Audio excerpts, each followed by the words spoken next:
Watch me make her cry, my husband whispered to his brother before announcing my infertility at Easter dinner. Barren and worthless, he added, raising his glass. I didn't cry. I pulled out the fertility clinic results. The results trembled in his hand, numbers circled in red. His mistress froze, palm on her belly. But her silence wasn't shock, it was fear. She'd been hiding something. I wasn't supposed to hear it. His voice was low, meant only for his brother sitting beside him. Watch me make her cry. For a second I thought I misheard. But then I saw the smirk tugging at the corner of his mouth, the little sideways glance they shared, and I knew. He wasn't just talking. He was planning. The smell of baked ham and scalloped potatoes filled the room, but I couldn't taste a thing. The chatter around the table, kids squealing in the other room, his sister bragging about her son's soccer game, all of it faded into a muffled blur. My ears were tuned only to him, waiting for the moment he would strike. This wasn't the first time he humiliated me at a family dinner. I could count the times he'd made a joke at my expense. My cooking, my clothes, even my laugh. Everyone laughed with him. Or worse, stayed silent. Tonight, though, was different. He wasn't waiting for a casual moment to cut me down. He came prepared. And I realized, sitting there with my hands folded in my lap, that I wasn't afraid anymore. I was angry. The table was full, every seat taken. His mother sat at the far end, fussing with her silver bracelets, pretending she was too busy to notice the tension.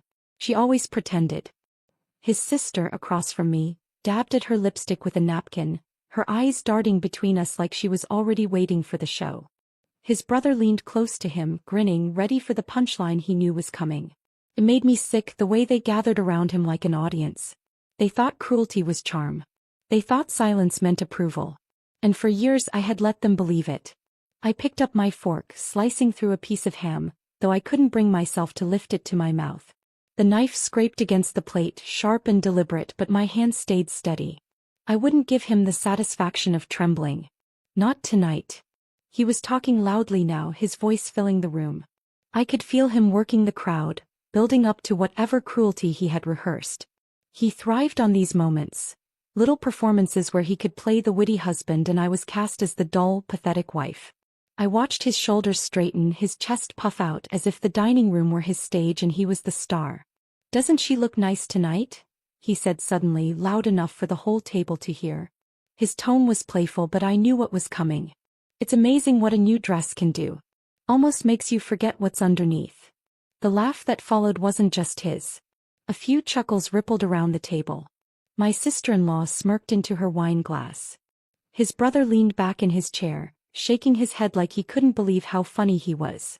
I forced a smile, a polite curve of the lips, the kind that hides fire. Let them think I was small.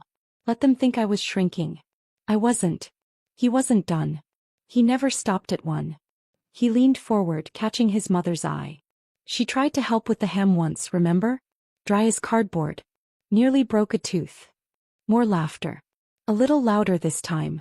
I stared at my plate, jaw tight. My fork pressed so hard into the meat that the tines bent slightly. I wanted to scream, to throw the plate across the room, to call him what he was in front of all of them. But I didn't. Not yet. Instead, I lifted my glass, sipping slowly, letting the wine burn down my throat. I kept my silence sharp, deliberate. And as I set the glass back down, I caught his eyes on me. He was watching closely, waiting for the crack, the tears, the breakdown. But I didn't break. If anything, the whisper I'd overheard was keeping me calm. It reminded me of his arrogance, that he thought he could orchestrate my pain like a play. He didn't realize the script had already changed. His sister cleared her throat, desperate to shift the mood. "So," she said brightly, "did anyone see the Easter parade this morning?" The table turned to chatter again, voices rising as they swapped stories about traffic and crowds, about which floats were best. It should have felt like a relief, but to me it was only the intermission before the final act. I glanced around the room, taking it all in. The kids had returned, climbing onto their parents' laps with chocolate still smeared on their cheeks.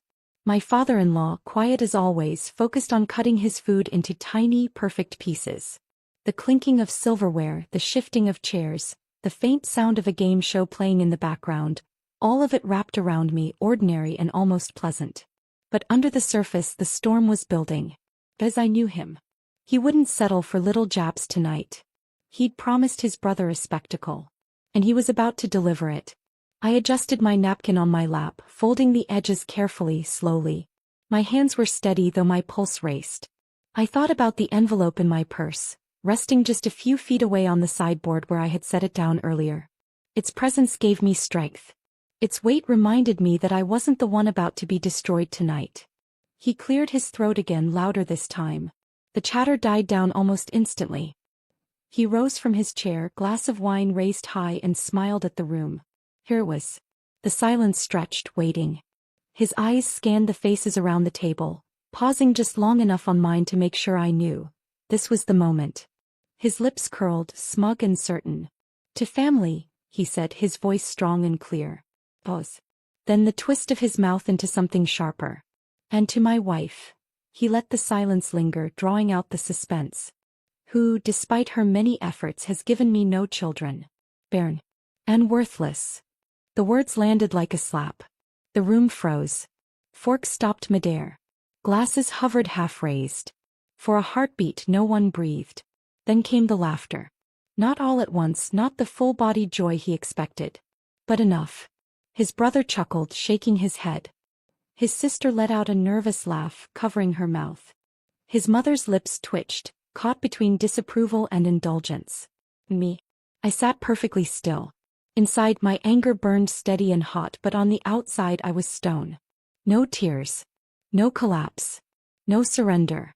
Because the storm he thought he unleashed wasn't mine anymore. It was his. And before the night ended, he would realize it. The laughter was still fading when the silence took over. It wasn't a clean silence, not the kind that comes when a joke falls flat. This one dragged, heavy and uncomfortable, like a curtain that refused to lift. Forks hovered midair, a knife clinked awkwardly against porcelain, and someone cleared their throat just to fill the gap. All eyes shifted between him standing so tall with his glass raised and me, still seated, still silent. I could feel the weight of their expectation.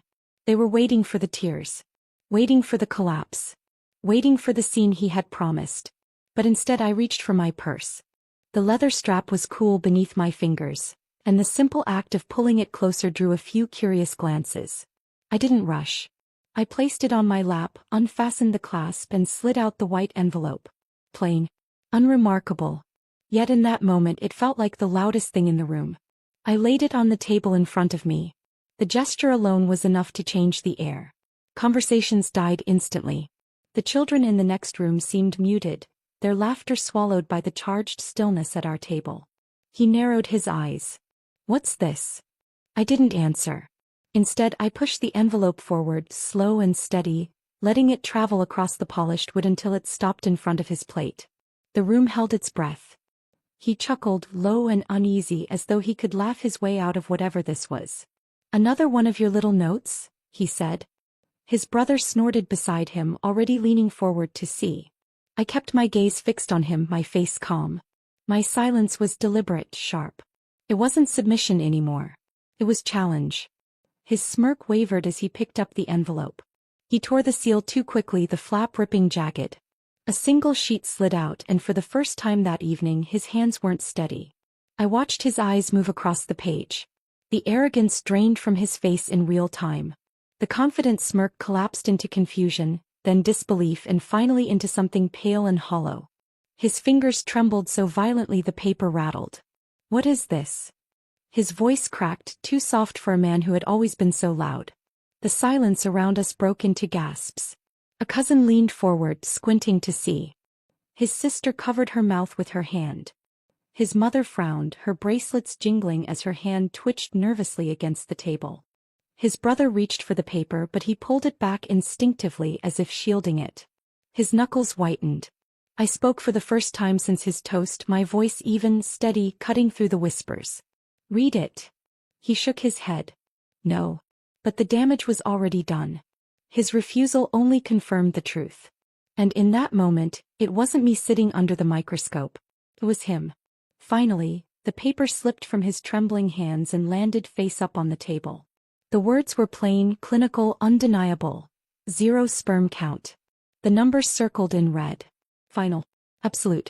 The reaction was immediate. "What?" his sister breathed, her voice tight with disbelief. "Oh my," an aunt muttered, crossing herself as though she'd witnessed something profane. His mother stared at the paper as though it might change if she blinked hard enough. Her lips parted, but no words came. Whispers spread down the table like wildfire, faster than I'd ever heard them gossip before. "Did you see? It says, impossible." And there he sat, the man who had stood so tall just minutes earlier, now shrinking under the weight of the truth. His face had gone ashen, his jaw slack. He looked smaller somehow, his broad shoulders collapsing inward. I leaned back in my chair, hands folded neatly in my lap. For years, I had carried the shame of infertility like a scarlet letter. I had let his words, his accusations, and his family's pity carve into me. And now, with one sheet of paper, it wasn't mine to carry anymore. The shame was his. He tried to speak, but his words stumbled. It's a mistake. Wrong. These doctors, they don't." His voice trailed off, weaker with each denial. No one believed him. His brother, the one he had whispered to, leaned closer. "You're kidding, right? This is fake." But the uncertainty in his tone betrayed him. I didn't bother defending it. I didn't need to. The truth had spoken loud enough. The power shifted in that instant. I could feel it. For once, I wasn't the woman at the end of the table, the one they dismissed or mocked. I was the one who had pulled the ground out from under him. And inside me something broke free. Years of doubt. Years of self-blame. Nights of wondering why I wasn't enough. They dissolved, piece by piece, with every second he sat there pale and speechless. I caught the eye of his mother. Her face had tightened, her mouth pinched, but her eyes flicked from me to her son with something I had never seen before: uncertainty. For years she had chosen him, protected him, excused him. But now she looked at me like she didn't know who held the power anymore. I wanted to laugh at the irony. The man who mocked me for being barren had never been able to father children. The one who called me worthless was crumbling under his own worthlessness. But I didn't laugh. I didn't gloat. I sat in silence, steady, letting the truth settle over the table like ash after a fire. His glass of wine was still raised, forgotten, trembling in his hand. Slowly he lowered it to the table, the stem clinking against the wood. He stared at me, his eyes wide, searching as if I might rescue him from this moment. I didn't. Because for the first time I wasn't the one drowning. His glass was still trembling against the table when I noticed her. She sat across from me, 3 chairs down, in a pale dress that clung too tightly around her waist. Her fork was untouched, her wine glass still full. Unlike the rest of the table, she wasn't whispering or gasping. She was staring at the paper in front of him, her hand frozen halfway to her belly. At first I thought it was sympathy, a moment of hesitation, maybe even guilt. But then I caught it. Not shock. Not sympathy. Fear. Her fingers pressed into the fabric of her dress. The gesture so small most people wouldn't notice. But I did. I'd lived years reading the language of silence. I knew the way secrets made people twitch. He finally looked up from the page, his lips parted, his face drained of color. "It's not true," he muttered, shaking his head. "It can't be true." But she let out a sound. Not quite a laugh. Not quite a sigh. Something brittle like glass cracking under pressure. The corners of her lips curled into a bitter smile. "You really thought this was yours?" The room snapped to her like a rubber band.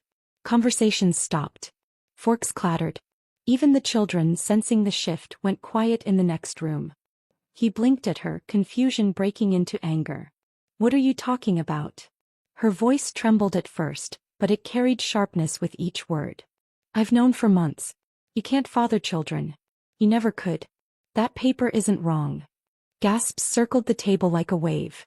His sister pressed a napkin to her mouth, his brother muttered something under his breath. His mother clutched at her pearls, bracelets jangling. I stayed still watching. He shoved back his chair, his hands gripping the edge of the table so tightly the veins in his arms stood out.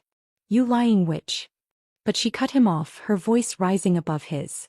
"Don't you dare call me that. Don't you dare pretend you didn't know. You only ever cared about appearances. And I only stayed because you were useful. A name. A cover. That's all you were." Her words dropped like stones, each one heavier than the last. His face twisted. Cover for what? Her hand returned to her belly, this time deliberate, almost taunting. "This child, she said, her voice sharp and clear. It's not yours. It never could be. I didn't need you for that. I needed your reputation. I needed a man willing to parade me around so no one asked questions. The silence that followed was unbearable. You could hear the clock ticking in the hallway. You could hear someone's fork scrape faintly against a plate. Then the whispers began again, louder this time. Did you hear? She said. It's not his. Oh my goodness. His brother leaned forward, red-faced. Are you saying? Yes, she snapped, eyes flashing toward him. I'm saying exactly what you think. The humiliation was no longer mine to hold. It spread across his face like fire, his arrogance burned to ashes in front of the very family he wanted to impress. I sat back watching it all unravel. For once I didn't feel small at this table. I felt steady.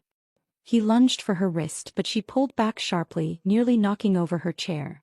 Don't touch me, she hissed. You can't fix this with one of your little jokes, not this time. His mother finally spoke, her voice trembling. Is this true? Tell me this isn't true. The mistress turned her gaze on her, cold and unflinching. It's true. Gasps filled the room again. His sister muttered something about needing air and pushed back from the table. His brother stared at him like he didn't recognize him anymore. And him? He crumbled. His chest heaved, his lips moving, but no words came. For the first time since I'd known him, he was speechless. Not because he chose to be, but because the ground had been ripped out from under him. I studied him carefully, almost clinically. This was the man who had built his pride on belittling me. The man who once told me in this very room that a wife who couldn't give him children was no wife at all. And now here he was, childless, faithless, exposed. Betrayed not just by truth, but by the very woman he elevated above me. The mistress sat back, arms crossed, her belly a quiet declaration of her defiance. Her smile had no warmth in it, only bitterness. You wanted to make her cry? She said, tilting her chin toward me. Looks like you're the one who should be crying. The laughter that followed wasn't loud. It was sharp, humorless, but enough to slice through him like a blade. Around the table, relatives shifted uncomfortably. Some avoided his eyes. Others leaned toward one another, whispering furiously. The balance of the evening had shifted completely. I was no longer the spectacle. He was. And I sat there, calm, steady, watching him unravel between us, betrayed once by the truth of that paper, and again by the confession of the woman who should have been his triumph.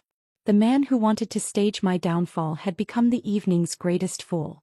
The room was still buzzing with whispers, but I barely heard them. I sat there, hands folded neatly in my lap, staring at the man across from me, his shoulders caved in, his lips pale, his pride crumbling piece by piece. Around him, the family fidgeted, their eyes darting between him, me, and the mistress who had just gutted him in front of everyone. But while they whispered, my mind wandered back. Not to this table. Not to this night. To the years that had built this moment. Every appointment. Every blood test. Every quiet drive home from the doctor's office where he gripped the steering wheel with white knuckles and refused to look at me. The words that never came from him in those moments, but hung in the silence. Your fault. Always your fault. I remembered sitting in cold exam rooms, the paper gown rustling against my skin, listening to doctors use words like low probability and complications. Their eyes always flicked toward me, never him. He encouraged it, leaning forward in the chair, asking questions that all pointed the same way. So it's her then? She's the problem. And I sat there, nodding, silent, letting the weight land on me. At night, when the lights were out, his words were sharper. Less of a woman. What good are you? What's the point of a wife who can't give me children? Sometimes he said them directly. Sometimes he just let them dangle in the air, heavy enough for me to hear even when he wasn't speaking. And slowly I began to believe him. I blamed myself for every empty month, every test that came back blank. I blamed myself when his mother sighed and patted my hand across this same dining table, murmuring, "Maybe you should just accept it." I blamed myself when his brother laughed too loudly at his jokes about my cooking or my clothes, adding, "Well, at least he can't complain about kids crying in the night."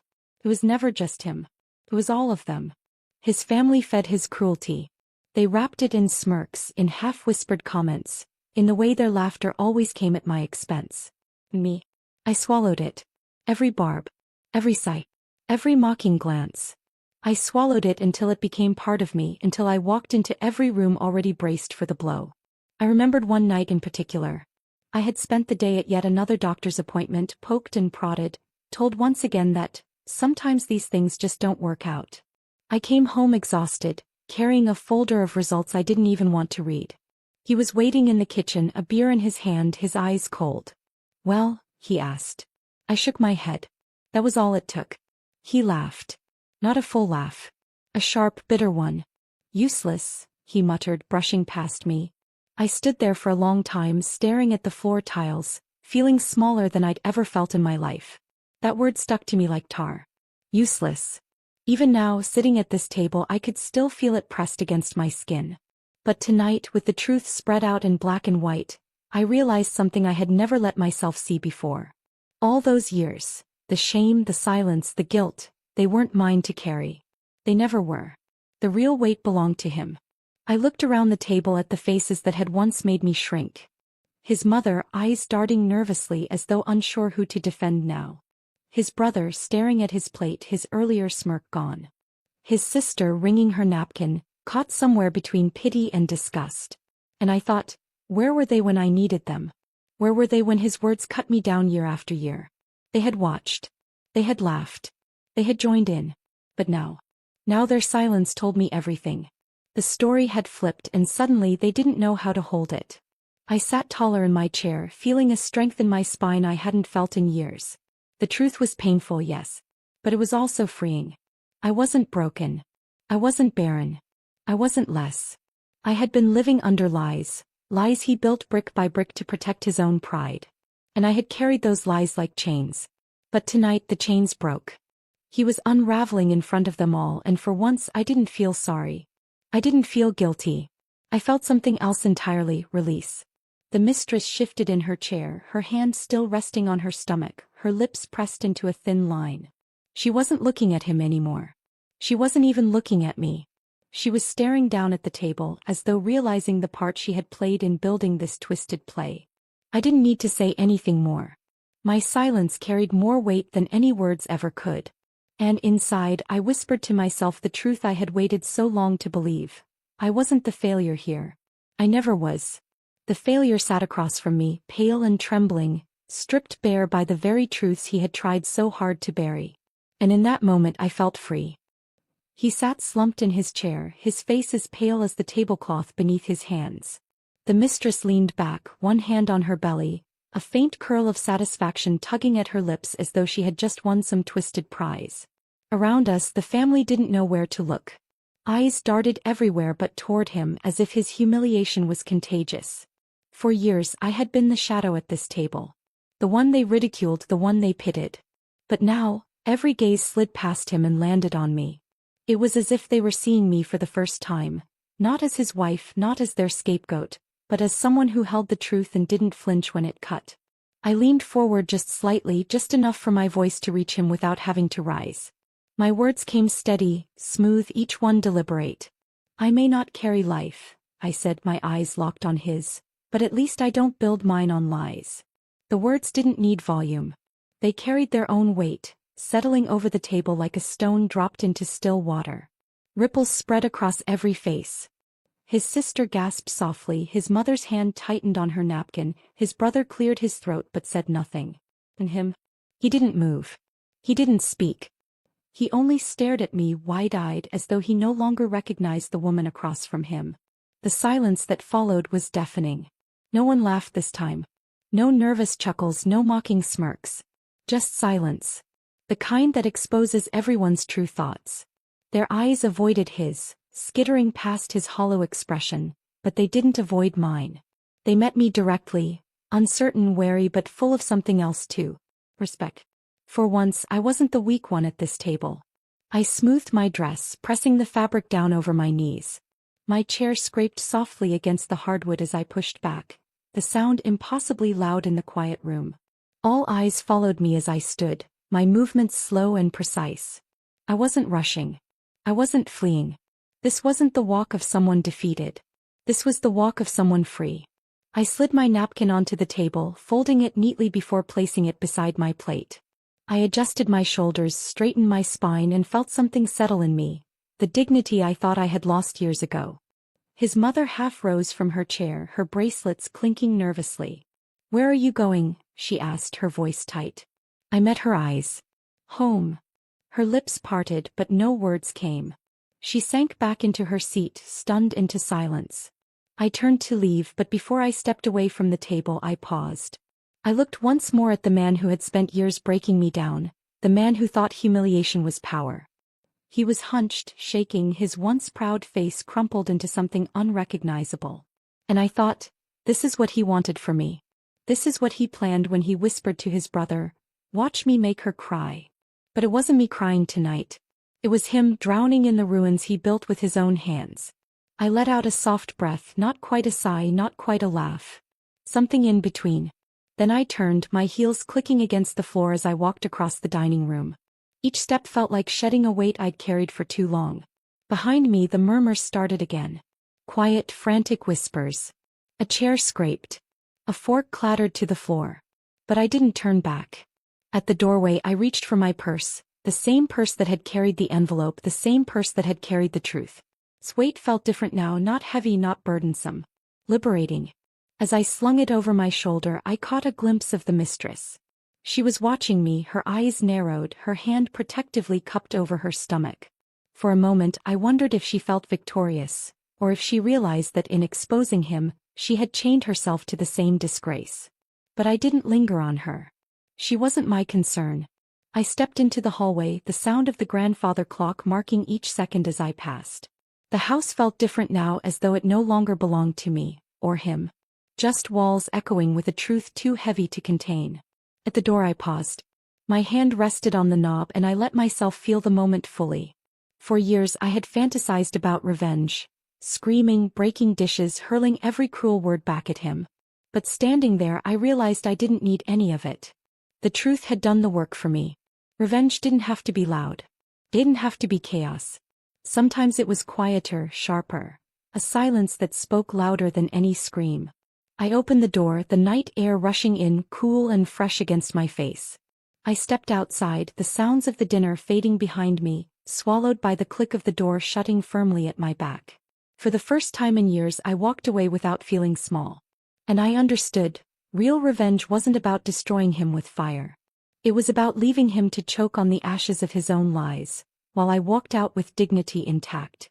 The night air hit me like a blessing. Cool, crisp, and untouched by the tension that still clung to the dining room behind me. I pulled the strap of my purse higher on my shoulder and stood on the porch for a moment, breathing it in. The muffled sounds of the family carried faintly through the walls. Whispers, chairs scraping, the low rumble of his voice struggling to regain control. But that was their noise now, not mine. For the first time in years, silence belonged to me. I walked down the steps slowly, my heels tapping against the wood, and felt a strange lightness in each step. The driveway glowed faintly under the street lamp, scattered with petals from the blooming trees that lined the yard. I slid into my car, shut the door, and sat there with my hands on the steering wheel, staring out at the quiet road. No tears came. No anger surged. Only a steady calm, like a tide finally receding. That night I didn't drive straight home. I drove aimlessly, down roads I hadn't traveled in years. Past neighborhoods I once thought of leaving behind. Windows down, the spring air poured in, carrying the scent of lilacs and cut grass. I passed the park where children hunted Easter eggs earlier that morning, their laughter echoing faintly in memory. And for once it didn't sting.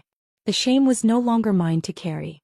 In the days that followed, the truth spread faster than I ever could have planned, though I hadn't planned it at all. I didn't need to. His own pride carried the story into the world like wildfire. By Monday, people at the grocery store were whispering behind their carts. By Wednesday, a coworker of his called me by mistake, asking, "Is it true?" I didn't answer. I didn't need to. Truth doesn't require defending. The mistress was gone within 2 weeks. Someone told me she packed up in the night, her car stuffed with bags, and drove off without a word. She hadn't needed him anymore. His name no longer offered the protection she wanted. Instead, it brought her shame. His business started unraveling next. Clients backed away quietly, excuses about conflicting schedules, and different directions piling up. His partner, A man who once toasted with him at family gatherings suddenly had urgent matters that kept him out of meetings. Pride had always been his currency, and once it lost its value, he had nothing left to trade. The man who once strutted through town shaking hands and boasting now kept his head low at the gas station. People noticed. They always do. Me. I found peace in the smallest things. Mornings became mine again. I woke without dread, brewed coffee without the weight of waiting for his criticism. I opened windows and let light pour into the house, light I hadn't realized I'd kept dim for years. I sat at the kitchen table with books I hadn't touched in ages, scribbling notes in the margins like I used to when I was younger, before life with him silenced me. I started gardening again. Kneeling in the dirt, pressing seeds into the soil, I felt something symbolic in it, planting life where I was once told I could never create it. Watching sprouts push through the ground, fragile but determined, filled me with a quiet joy I hadn't expected. I reconnected with old friends. The ones I had pushed away after too many lies I told to cover his temper, his sharp tongue, his dismissiveness. I apologized when I needed to, explained only when I wanted to, and slowly built bridges back to people who had once seen me clearly. I realized day by day that my worth had never been tied to him. Not to motherhood, not to his approval, not to the approval of his family. My worth had been mine all along, buried perhaps but never gone. The irony wasn't lost on me. The man who mocked me for being barren was the one who faced a future truly empty. Not just childless but loveless. Not just without a family but without respect. His voice, once so loud at every dinner, every gathering, was now a whisper behind closed doors. And that, to me, was the purest revenge. I didn't raise my voice. I didn't throw plates or scream accusations. I didn't need to destroy him, he had done it himself. All I had done was let the truth speak, and it spoke louder than anything I could have said. One evening weeks later I passed him in town. He was standing outside the hardware store, his hands shoved deep in his pockets, shoulders slumped. His hair, once neatly styled, was unkempt. His clothes hung loose, like he had stopped caring about appearances. He saw me. Our eyes met for a brief second. There was no anger in me. No fear. No longing. Just clarity. He looked away first. And I walked on, my head high, each step carrying me further from the years I had wasted and closer to the life I was reclaiming. Healing wasn't instant. Some mornings I still woke with echoes of his words clinging to me. But then I'd remember that night, that table, that envelope. I'd remember the look on his face as the truth stripped him bare, and the strength that surged in me as I rose, straightened my dress and walked out. That memory reminded me daily, I was not the broken one. And slowly I began to believe it fully. Life grew quiet, but it was the kind of quiet I had longed for. Peaceful. Free. I didn't need to rewrite the past. I didn't need to burn everything down. I only needed to move forward, lighter than before, carrying the truth as my freedom rather than my burden. Because in the end, revenge isn't always loud. It isn't always fire and fury. Sometimes it's as simple as letting the truth stand on its own. And that was enough.